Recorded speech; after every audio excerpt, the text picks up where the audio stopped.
Dahulu, sebelum kekalahan Kesultanan Palembang oleh Belanda pada tahun 1821, di atas bangunan yang saat ini berfungsi sebagai museum berdiri Kompleks Keraton Kutolamo yang merupakan tempat kediaman Sultan Mahmud Badarudin II. Seiring penghapusan kekuasaan Sultan Palembang oleh Belanda, maka dibangunlah rumah komisaris Belanda Van Sevenhoven di atas puing-puing Keraton Kutolamo.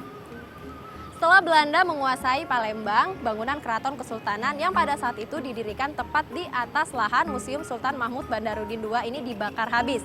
Dibakarnya bangunan ini dikarenakan Belanda ingin menghilangkan monumental peninggalan-peninggalan dari Kesultanan Palembang. Kita ke atas yuk! Bangunan bersejarah yang didirikan di bekas lokasi keraton ini telah beralih fungsi beberapa kali.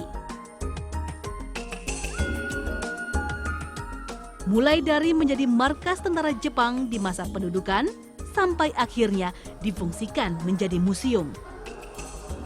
Meskipun telah berkali-kali direnovasi, bentuk asli bangunan tidak berubah.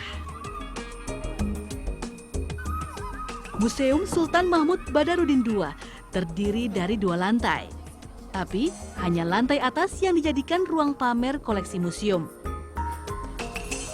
Bentuk bangunannya bergaya arsitektur Melayu kolonial dengan atap rumah limas Palembang. Anak tangganya melingkar khas Eropa. Lantainya terbuat dari kayu, sehingga terasa nyaman dan tidak panas. Arsitektur yang kita lihat di sini ini adalah Melayu Eropa. Kalau ada pertanyaan misalnya, kenapa Melayu Eropa tidak Eropa penuh? Itulah Belanda. Itu ya. Jadi dia tetap saja Melayu dia pakai, tapi unsur dari dia itu ada di situ, lebih dominan gitu. Atapnya dia bikin atap Melayu, atap limas. Tapi tiang-tiang dia bikin Eropa.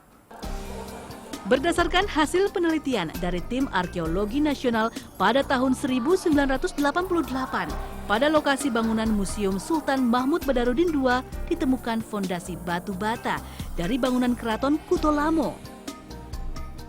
Diketemukan juga tumpukan balok-balok kayu yang sudah terbakar.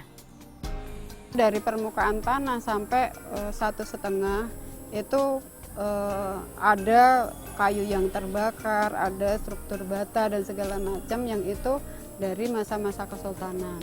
Tapi kalau 1,5 sampai 3 meter itu lapisan budaya dari masa Sriwijaya.